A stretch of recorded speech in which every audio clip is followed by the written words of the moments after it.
ನಾವು ತಿನ್ನುವ ತರಕಾರಿಯಲ್ಲಿ ಸೀಸ ಮತ್ತಿತರ ನಿಷೇಧಿತ ಕೀಟನಾಶಕ ಅಂಶಗಳು ಪತ್ತೆಯಾಗಿವೆ.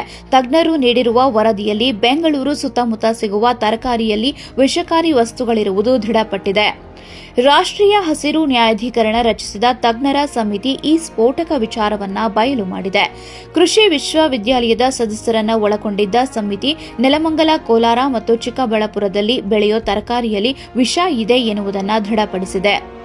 3 ಪ್ರದೇಶಗಳ ಕೃಷಿ ಭೂಮಿಯಲ್ಲಿ ಬೆಳೆಯಲಾಗಿದ್ದ 19 ತರಕಾರಿ ಮಾದರಿ ಹಾಗೂ ರಾಜಾಜಿನಗರ ಮಾರುಕಟ್ಟೆ ಹಾಫ್ಕಾಮ್ಸ್ ಎಪಿಎಂಸಿಗಳಿಂದ 53 ತರಕಾರಿ ಮಾದರಿಯನ್ನು ಸಂಗ್ರಹಿಸಲಾಗಿತ್ತು.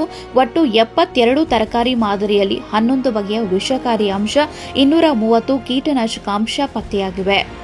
ತರಕಾರಿಗಳನ್ನೆಲ್ಲನೂ ವಿಶ್ಲೇಷಣೆ ಮಾಡಿದಾಗ ಅದರಲ್ಲಿ ಲೋಹ ಅಂಶ ಅಂದರೆ ಲೆಡ್, ಕ್ಯಾಡ್ಮಿಯಮ್ಮು, ಸೆಲೆನಿಯಮ್ಮು, ಸೊ ಈ ಥರದ ಲೋಹ ಅಂಶಗಳು ಪತ್ತೆಯಾಗಿದ್ದು ಅದನ್ನು ಸೇವನೆ ಮಾಡಿದಂಥ ಮಾನವರಿಗೆ ದುಷ್ಪರಿಣಾಮಗಳಾಗಿರುವಂಥದ್ದು ವರದಿ ಬಂದಿರೋದಂತೂ ನಿಜಾನೇ.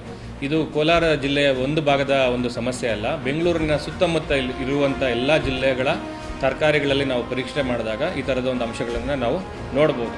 ಪರೀಕ್ಷೆ ಹೇಗೆ ನಡೆದದ್ದು? ಒಟ್ಟು 72 ತರಕಾರಿ ಮಾದರಿಗಳನ್ನು ಸಂಗ್ರಹಿಸಲಾಗಿತ್ತು. ನೆಲಮಂಗಲ, ರಾಜಾಜಿನಗರ, ಕೋಲಾರ ಮಾರುಕಟ್ಟೆಗಳ ಒಟ್ಟು 53 ಮಾದರಿಗಳನ್ನು ಪರೀಕ್ಷೆಗೆ ಒಳಪಡಿಸಲಾಗಿತ್ತು. ನೆಲಮಂಗಲ, ಕೋಲಾರ, ಚಿಕ್ಕಬಳ್ಳಾಪುರ ಕೃಷಿ ಭೂಮಿಗಳ ಬೆಳೆಗಳನ್ನು ಅನುಮೋದಿತ ಪ್ರಯೋಗಾಲಯದಲ್ಲಿ ಪರೀಕ್ಷೆ ನಡೆಸಲಾಯಿತು. 13 ಸ್ಥಳಗಳಿಂದ 26 ಮಣ್ಣು ಮಾದರಿಗಳು ಕೂಡ ಸಂಗ್ರಹಿಸಲಾಯಿತು.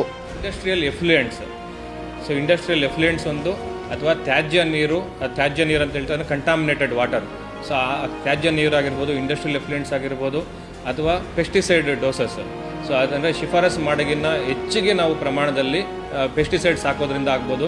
ಮತ್ತು ಇನ್ನೊಂದು ಕೆಲವು ಬ್ಯಾನಡ್ ಕೆಮಿಕಲ್ಸ್ ಇದ್ದಾವೆ, ಅಂದರೆ ಬಯೋಸ್ ಅಂತ ಹೇಳ್ತಾ ಇರ್ತೀವಿ, ಅದು ಇತ್ತೀಚಿನ ದಿನದಲ್ಲಿ ಕಳ್ಳ ಸಂತೆಯಲ್ಲಿ ಮಾರಾಟ ಮಾಡ್ತಾ ಇದ್ದಾರೆ. ಸೊ ಅದರಲ್ಲಿ ಏನೇನು ಅಂಶ ಇರ್ತವೆ ಅನ್ನೋದು ಗೊತ್ತಿಲ್ಲ, ಅಂತ ಅದನ್ನು ಸಿಂಪಡಣೆ ಮಾಡೋದ್ರಿಂದ ಆಗಿರ್ಬೋದು.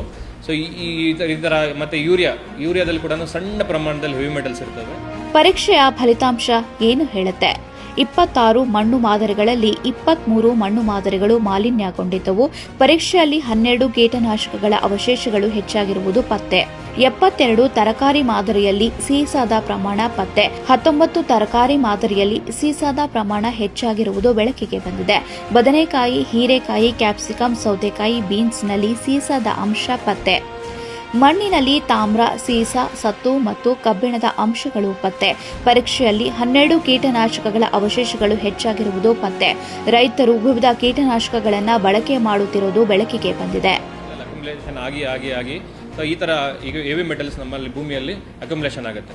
ಸೊ ಭೂಮಿಯಲ್ಲಿ ಅಕ್ಯುಮುಲೇಷನ್ ಆದಾಗ ಹೆವಿ ಮೆಟಲ್ಸ್ ಏನಾಗುತ್ತೆ, ಸಹಜವಾಗಿ ಅದು ಬಯೋ ರೆಮಿಡೇಷನ್, ಫೈಟೋ ರೆಮಿಡೇಷನ್ ಅಂತ ಹೇಳ್ತೀವಿ, ಅದನ್ನು ಪ್ಲಾಂಟ್ ಮುಖಾಂತರ ಅದು ಹೀರ್ಕೊಂಡು ನಮಗೆ ತರಕಾರಿಯಲ್ಲಿ ಬರುತ್ತೆ. ಇಲ್ಲ ಅಂತ ಹೇಳಿದ್ರೆ ಅದನ್ನು ತರಕಾರಿ ಜೊತೆ ಇಲ್ಲ ಅಂತ ಹೇಳಿದ್ರೆ ಮೇವಲ್ಲಿ ತಿನ್ಬಿಟ್ಟು ಹಸು ದೇಹಕ್ಕೆ ಸಂಪರ್ಕ ಮಾಡಿ ಹಸು ದೇಹದಿಂದ ಹಾಲಿನ ಮುಖಾಂತರ ಕೂಡ ಹೆವಿ ಮೆಟಲ್ಸ್ ಕಂಟಾಮಿನೇಷನ್ ಆಗುವಂಥದ್ದಾಗಿರ್ಬೋದು.